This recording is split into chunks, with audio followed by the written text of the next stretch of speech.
Entramos al libro número 5. Este es el último libro de los Salmos. El último libro, del Salmo 107 al 150. El Salmo 107, es un salmo muy lindo. Es un recuento de las misericordias de Dios. ¿Con quién creen? Con Israel. Un recuento. ¿Quieres escuchar una vez más el recuento de las misericordias de Dios con Israel? Dice: alabad al Señor porque Él es bueno, porque para siempre es su misericordia. Y aquí viene un mandamiento. Díganlo los redimidos del Señor, los que ha redimido del poder del enemigo, los que ha rescatado, los que ha comprado. Pregunta: ¿tú has sido redimido del poder del enemigo? ¿Te ha comprado el Señor? Ok, entonces tienes que decir el primer verso. ¿Qué les parece si lo decimos juntos? Alabad al Señor porque Él es bueno, porque para siempre es su misericordia. Verso 3. Una vez que nos compró, una vez que nos redimió, los ha congregado de las tierras. Los ha reunido de las tierras, del oriente y del occidente, del norte y del sur. ¿Qué quiere decir? Los sacó del mundo. Como en Egipto. Sacó a su pueblo de Egipto. Es igual, eso se va a cumplir por segunda vez. Es un éxodo mucho mayor. El éxodo en Egipto es un ensayo para lo que va a suceder al final. Un ensayo de que Él mandará a sus ángeles y recogerán a sus escogidos de los 4 puntos de la tierra para regresarnos a nuestro lugar, para que de ahí reinemos como reyes y sacerdotes. ¿Se acuerdan por qué el altar de bronce donde se realizaba el sacrificio, por qué tenía 4 cuernos? Cada cuerno era dirigido a un punto cardinal de la tierra.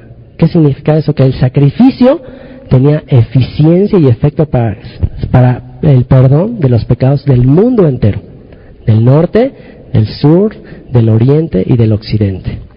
Verso 4. Anduvieron perdidos por el desierto, por la soledad, sin camino, sin hallar ciudad en donde vivir. Esta es nuestra historia. Hambrientos y sedientos, su alma desfallecía en ellos. Sedientos, hambrientos por la palabra de Dios, tratando de saciar nuestra hambre con algarrobas, con diversión, con placer, y cada vez más hambrientos, cada vez más sedientos. Nuestra alma desfallecía.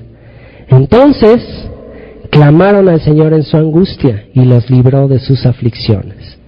Y esta es la historia de Gomer, ¿se acuerdan? Llega Gomer y dice que Dios le lleva al desierto, y ahí en el desierto hablará su corazón. Y ahí es donde se da cuenta que sus amantes la dejaron, y aquellos en los que ella puso su esperanza no están. Y ahí clama al Señor. Dice: la llevaré al desierto y la dispersaré, y ahí en el desierto hablaré a su corazón. Y dice: con cuerdas humanas les atraeré a mí, con cuerdas de amor. Y seré para ellos como el que quita el yugo de sobre su cuello y pone delante de ellos el alimento que tanto estábamos ansiando.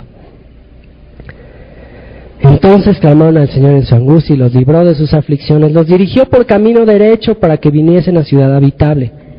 Alaben la misericordia del Señor y sus maravillas para con los hijos de los hombres, porque sacia al alma menesterosa, al alma necesitada. Él sacia al alma necesitada o menesterosa y llena de bien al alma hambrienta. Algunos moraban en tinieblas y sombra de muerte, aprisionados en aflicción y en hierros, por cuanto fueron rebeldes a las palabras del Señor. Y dice: ¿por qué? Y aborrecieron el consejo del Altísimo. Por eso quebrantó con el trabajo sus corazones, cayeron y no hubo quien los ayudase. Les dijo el Señor: ya no son mi pueblo. Luego que clamaron al Señor en su angustia, los libró de sus aflicciones. Los sacó de las tinieblas y de la sombra de muerte y rompió sus prisiones. De esto habla la carta a los Efesios.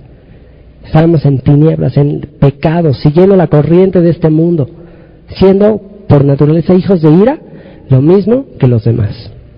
Mas Dios, que es rico en misericordia, por su gran amor con que nos amó, aun estando muertos en pecados, en delitos, en tinieblas, la perversión, aun estando muertos en delitos, tuvo misericordia de nosotros, nos compró, nos redimió. Alaben la misericordia del Señor. La alabanza es una respuesta. La alabanza es la respuesta de aquel que ha sido redimido. Por eso el que mucho se le perdona, mucho ama, mucho alaba. Porque quebrantó las puertas de bronce y desmenuzó los cerrojos de hierro. Estábamos esclavizados al pecado. Fueron afligidos los insensatos a causa del camino de su rebelión. De insensatos, un sinónimo es los tontos, los que no piensan. Fueron afligidos a causa del camino de su rebelión y a causa de sus maldades, de hacer lo que se les daba la gana. Su alma abominó todo alimento y llegaron hasta las puertas de la muerte. ¿Sí o no esto es cierto en nuestras vidas? ¿Qué hubiera pasado si el Señor no hubiera tenido misericordia de nosotros?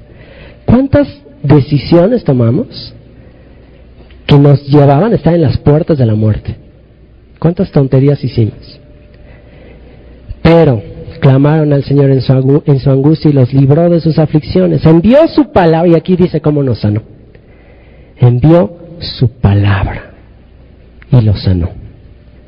La palabra de Dios hecha carne. Y esa palabra nos sanó y los libró de su ruina. Estábamos destinados a arruinar nuestra vida, no teníamos esperanza. Pero el Señor envía su palabra y ahora, cada que voy a tomar una decisión, ¡ay, qué maravilla es! Señor, aconséjame qué decisión tomar. Ya no es lo que a mí se me ocurre, o a ver ahí el horóscopo, ahí qué dice, o a ver qué me aconsejan las cartas. No, Señor. Ahora qué dicen las cartas de mi amado. Cómo seguir el consejo del Señor. Alaben la misericordia del Señor y sus maravillas para con los hijos de los hombres. Ofrezcan sacrificios de alabanza y publiquen sus obras con júbilo. Los que descienden al mar en naves y hacen negocio en las muchas aguas, ellos han visto las obras del Señor y sus maravillas en las profundidades, porque habló e hizo levantar un viento tempestuoso que encrespa sus ondas. Suben a los cielos, descienden a los abismos, sus almas se derriten con el mal, tiemblan y titubean como ebrios, y toda su ciencia es inútil. ¿De qué sirve toda la ciencia? ¿De qué sirve todos los avances tecnológicos? Estamos viviendo la época de mayores avances científicos tecnológicos. ¿De qué sirve todo eso? Si no tenemos la palabra de Dios, no sirve para nada absolutamente. Tiemblan y titubean como ebrios. Entonces claman al Señor en su angustia y los libra de sus aflicciones. ¡Qué paciencia de Dios! Cambia la tempestad en sosiego y se apaciguan sus ondas. Luego se alegran porque se apaciguaron y así los guía al puerto que deseaban. Alaben la misericordia del Señor y sus maravillas para con los hijos de los hombres. Exáltenlo en la congregación del pueblo y en la reunión de ancianos lo alaben. Él convierte los ríos en desierto y los manantiales de las aguas en sequedales. La tierra fructífera en estéril por la maldad de los que la habitan. Vuelve el desierto en estanques de aguas y la tierra seca en manantiales. Allí establece a los hambrientos y fundan ciudad en donde vivir. Siembran campos y plantan viñas y rinden abundante fruto. Los bendice y se multiplican en gran manera. Y no disminuye su ganado. Luego son menoscabados y abatidos a causa de tiranía, de males y congojas. Él esparce menosprecio sobre los príncipes y les hace andar perdidos, vagabundos y sin camino. Levanta de la miseria al pobre y hace multiplicar las familias como rebaños de ovejas. Véanlo los rectos y alégrense, y todos los malos cierren su boca. ¿Quién es sabio? Y aquí otra de las preguntas que a Dios le encanta hacer. ¿Quién es sabio y guardará estas cosas? ¿Quién? Bueno, pregunta, ¿quién? ¿Quién es sabio y guardará estas cosas y entenderá las misericordias del Señor? ¿Quién? ¿Quién dice yo?